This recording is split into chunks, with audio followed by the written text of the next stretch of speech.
So the first one says solve using matrices and back substitution. So first we want to turn this into a matrix. So what would the first row of my matrix be? 1, 1, 1, negative 1. And then the second row? Perfect. And the third row? 5, 1, 1, 19. So we want to start with our columns. So we want to get this column to be 1, 0, 0. Because remember, we want a diagonal of 1s with zeros underneath. So I already have a 1 in that first spot. How can I make the 1 in the second row become a 0? What can I do?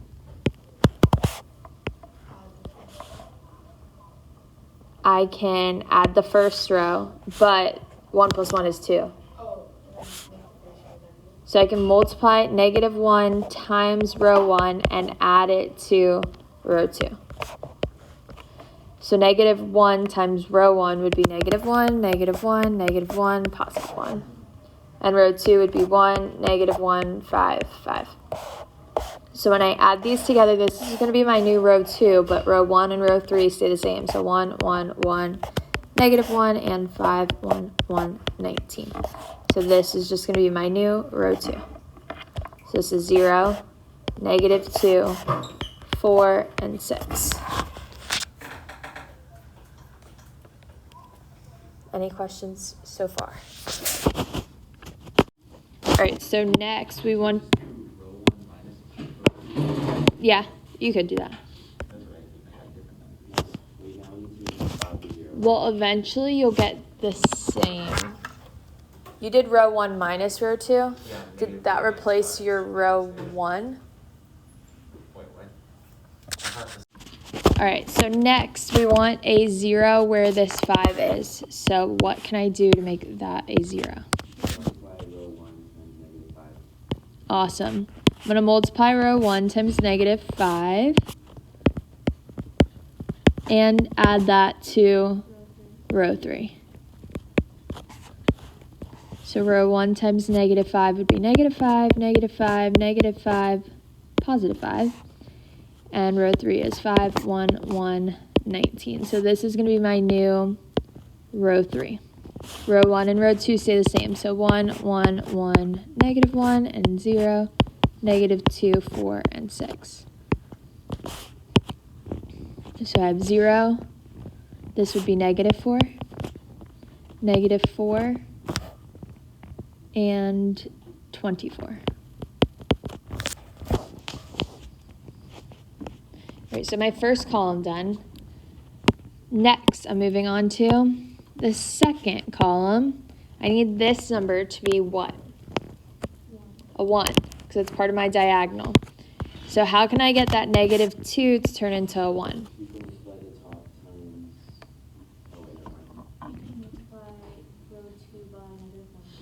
Awesome. I can multiply row 2 by negative 1/2. So times negative 1/2, or divide by negative 2.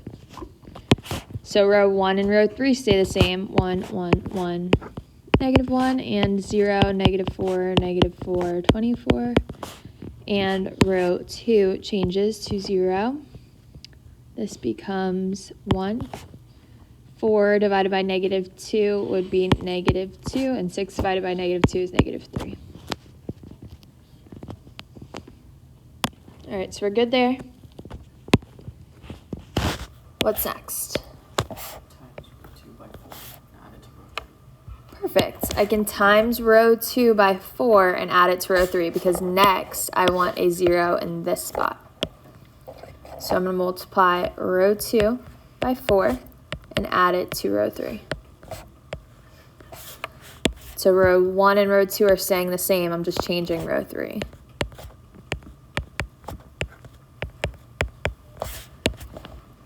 So when I multiply 4 to row 2, I get 0, 4, negative 8, negative 12. Row 3 is 0, negative 4, negative 4, 24. So this is 0, 0, negative 12, 12. And then last step, I want to make this number, what? A 1, because it's part of my diagonal. So what can I do to make that a 1? Awesome. I can multiply it by negative 1 over 12 or just divide by negative 12. So do you have to do it column by column, or are you just doing that because it's organized by? You have to move column by column, because if you don't, you'll end up, like, if you get one of these to be 0, like let's say I got this to be a 0 before this one, when you combine, it may change it to a different number. So you have to work column by column. So this is now 1, 1, 1, negative 1, 0, 1, bless you, negative 2, negative 3, and 0, 0, 1, negative 1. So when I plug this into my systems of equations, what's my first equation? X plus y plus z equals negative 1. What's my second equation? Y minus 2z is equal to negative 3. And my third equation? Z equals negative 1. So then we just use back substitution. So since z is equal to negative 1, we plug that into z, solve for y, find y and z, and plug that into the original. So I believe the answer is 5, negative 1.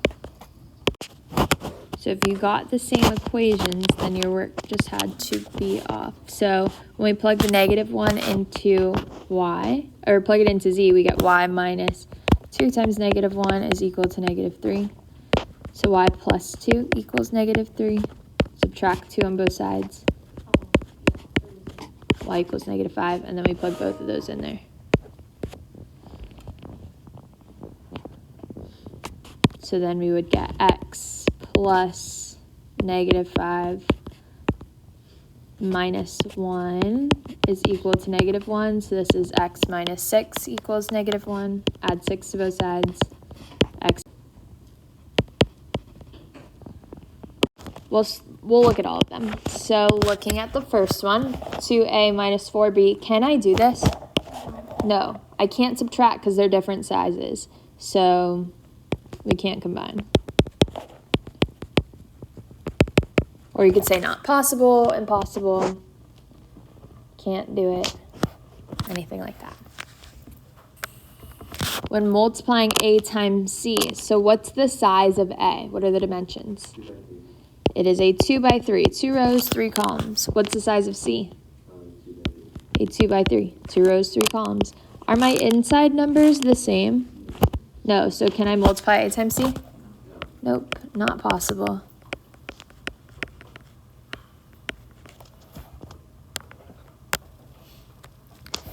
All right, so for the next one, I'm subtracting A and C. Can I subtract those two? Are they the same size? Yes, they're the same size, so I can subtract. So I have 3 times A. So 3 times negative 3, negative 1, 0, 2, negative 5, 4. Can't multiply A and C because the inside numbers are different. So 5 times C, which is negative 2, 1, negative 3, 6, negative 5, 2. What do I have to do first here? I have to multiply the scalars, so I have to distribute to everything. So this is negative 9, negative 3, 0, 6, negative 15, 12. Minus, I'm distributing the positive 5 to everything. So this would be negative 10, 5, negative 15, 30, negative 25, and 10. And then we subtract. So negative 9 minus negative 10 would be what? Positive 1. So be careful when you do negative 9 minus negative 10. If you need to, write it down. Minus a negative becomes a plus. So it would be positive 1. Negative 3 minus 5. Negative 8. 0 minus negative 15. Positive 15. 6 minus 30. Negative 24. Negative 15 minus negative 25. 10. And 12 minus 10. 2. So this is our answer.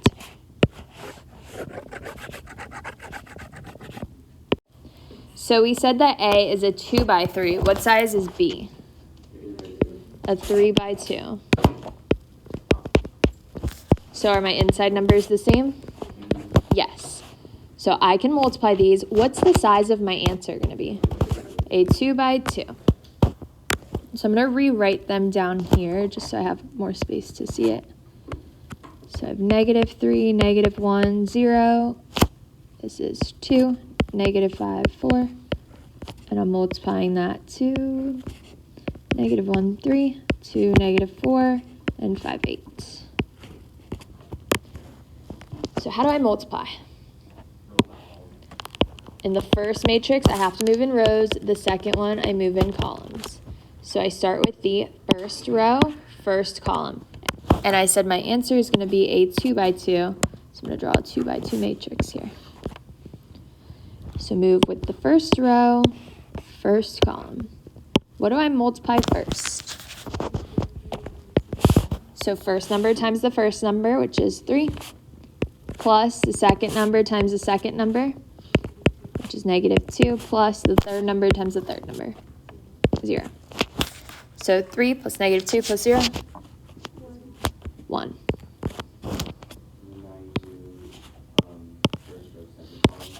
First row, second column.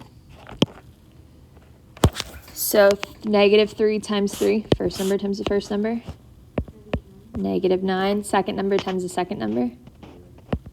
4, and third number times the third number. So negative 9 plus 4, negative 5. What's next? Second row, first column. So what do I multiply first? So negative 2, then second number times the second number. Negative 10, and third number times the third number. 20. So negative 2 plus negative 10 plus 20. 8. And then what's last? Second row, second column. So first number times the first number. 6. Second number times the second number. Third number times the third number. So 6 plus 20 plus 32. 58. You guys will get a calculator for your tests tomorrow. You could do it without one, but don't let the calculator slow you down also. Cool. So for this one, when it says determine if B is the inverse of A, you have to multiply A times B and B times A and get the identity matrix for both.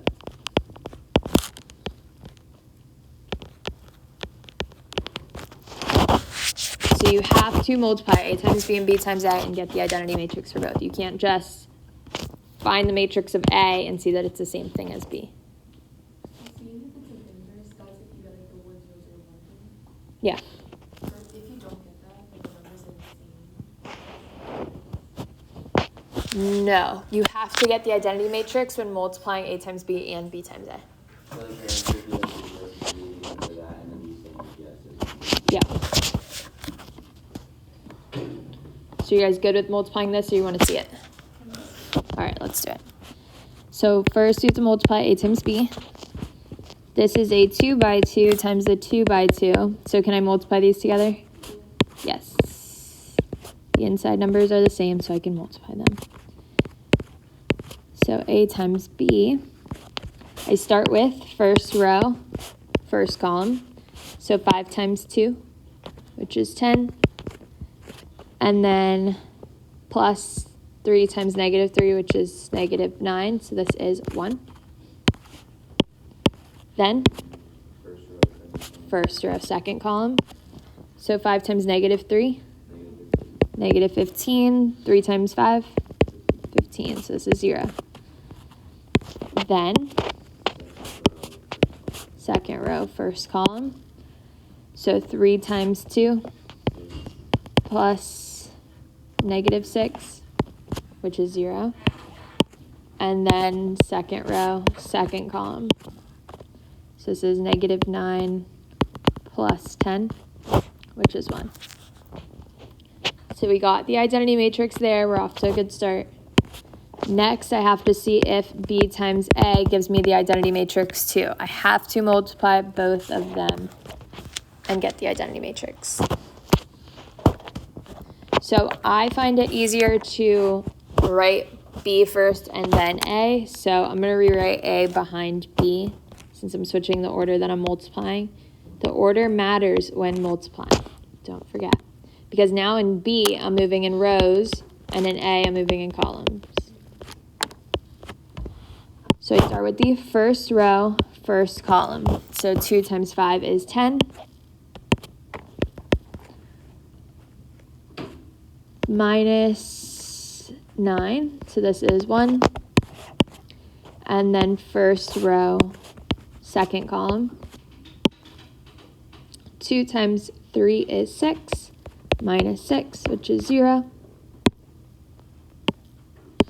Then second row, first column. Negative 3 times 5 is negative 15. 5 times 3 is 15, so this would be 0. And then second row, second column. So negative 3 times negative 3 is negative 9 plus 10, which is 1. So are these inverses? Yes. So that question's a little bit different than find the inverse of the matrix. So for the next one, to find the inverse, what do I do to the majors? Switch the majors. And what do I do to the minors? Negate them. And then what do I multiply this by? 1 over the determinant. So when I switch the majors, I get negative 2 and negative 5 down below, and then I make the minors negative. If they're already negative, you make them positive. You just flip the sign. And then I need to find the determinant. So how do I find the determinant? Majors minus the minors. So 10 minus 4. So I'm multiplying this by 1 over 6. So when I multiply by a scalar, I have to make sure I distribute to everything. So it's negative 2 times 1 over 6. Negative 1/3. Negative 4 times 1 over 6. Negative 2/3. Negative 1 times 1 over 6. Negative 1 over 6. And negative 5 times 1 over 6.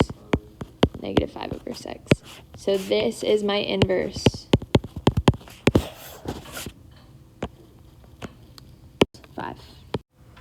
So here we have to solve using Cramer's rule.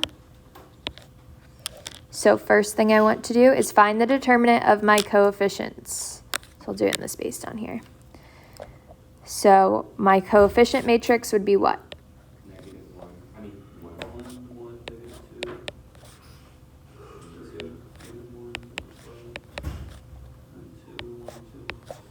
Perfect.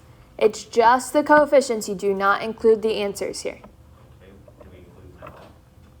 We will. You'll see. So we're just finding the determinant of our coefficients. How do I find the determinant of a 3 by 3? I have to rewrite the first 2 rows, and then I do the cross thing. So I have my majors. And the minors.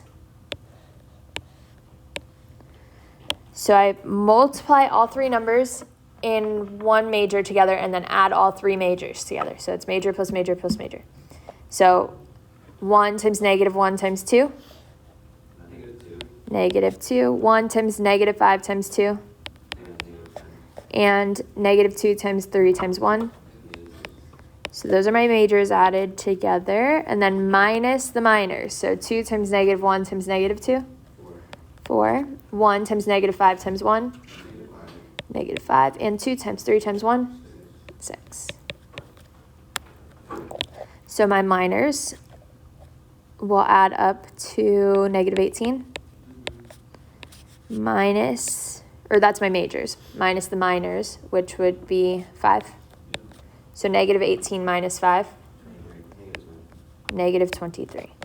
So that's my determinant of the coefficients.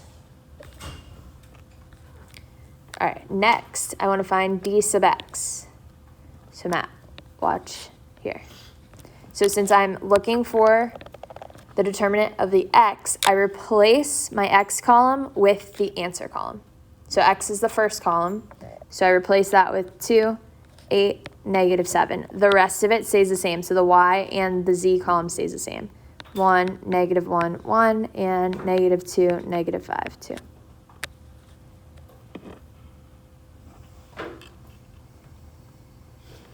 Now how do I find the determinant? Repeat the first 2 rows, same thing I did in the last one. And then I need to find the majors. So this is 2 times negative 1 times 2. Negative 4. 1 times negative 5 times negative 7. Positive 35. And negative 2 times 8 times 1. Negative 16, minus the minors. So I have a minor, minor, minor.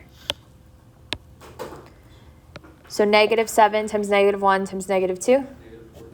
Negative 14. 1 times negative 5 times 2. Negative 10. And 2 times 8 times 1. 16. Positive 16.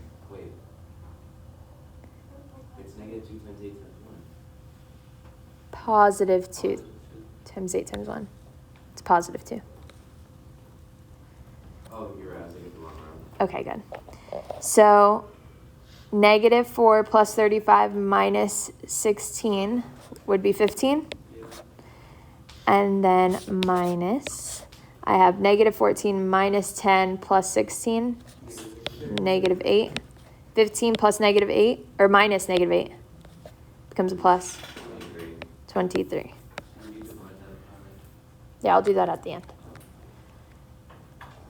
So that's the determinant of x. I do the same thing for y, but here I replace the y column with the answer column. So the answer column is 2, 8, negative 7, so that's going to go in the middle. And then the x and z columns stay the same. So 1, 3, 2.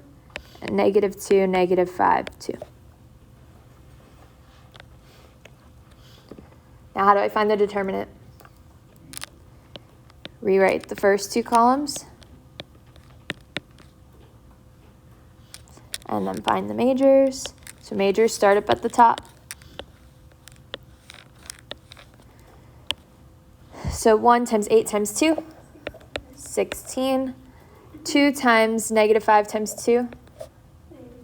Negative 20. Negative 2 times 3 times negative 7. Positive 42. So minus the minors. Minors start down low, go up. So 2 times 8 times negative 2. Negative 32. Negative 7 times negative 5 times 1. 35. And 2 times 3 times 2. 12. So 16 minus 20 plus 42 is 38. Minus the minors, which is negative 32 plus 35 plus 12. 15. 38 minus 15. 23. Wait, wasn't the original determinant negative 23? Yeah. Am I just crazy? Is that supposed to happen? It won't happen that they're the same every time, but you'll see what we do with them to get our answer. There's more. Well, let's find z first. Wait, is this How all many- the- How many things are we gonna have on the test? As many as 7. 7 questions. Do we need to review like the last quiz? Yes. all of chapter 7. Oh my gosh. All right, so here I replace the z column with the answer column. So 2, 8, negative 7 goes in the z. The x and y stay the same. So 1, 3, 2, 1, negative 1, and 1. So start with the majors. Oh, I need to rewrite my first two columns. So 1, 3, 2, 1, negative 1, 1.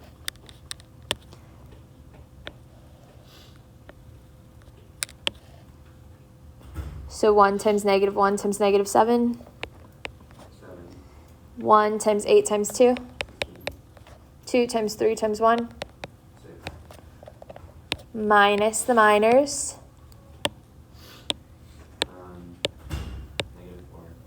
Negative 4. Negative 4 8. plus 8 Negative 21. minus 21. So 7 plus 16 plus 6. 29 minus the minors. Negative 4 plus 8 minus 21. Negative 17. 29 minus negative 17. 46. So then we write our answer as d sub x over d, d sub y over d, d sub z over d. So I was just looking at d sub x is what? 23. So 23 over negative 23. D sub y is 23 over negative 23. And d sub z is 46 over negative 23. So when I simplify this, Mike, what do I get? Negative 1, negative 1, negative 2. Negative 1, negative 1, negative 2. So this is just a different way of solving systems of equations. If the test says solve using Cramer's rule, you have to do it this way. Have to. If the test says solve using whatever method, then you can solve it however you want. Is this all 7.8? Just Cramer's rule. 26 minutes long. Because these take a long time. Oh. 2b minus a divided by 4. You just do 2 times b, and then you subtract that from a, and then you just divide everything by 4. Okay. So we get x is equal to 2b minus a over 4. Right? Yeah. So then I just follow the steps that it tells me to do here. What do I have to do first? Multiply 2 times b. So multiplying 2 times my matrix here. So this would be 4, 2, 2, 2. And then subtract a from that, which a is 1, negative 1, negative 1, 2. So my matrix here would now be 3, 3, 3, 0. And then what's the last step I have to do? Divide by 4 or multiply by 1/4. So if you divide by 4, just make sure you divide every number here by 4. So this would be 3 over 4, 3 over 4, 3 over 4, and 0. So this is matrix X.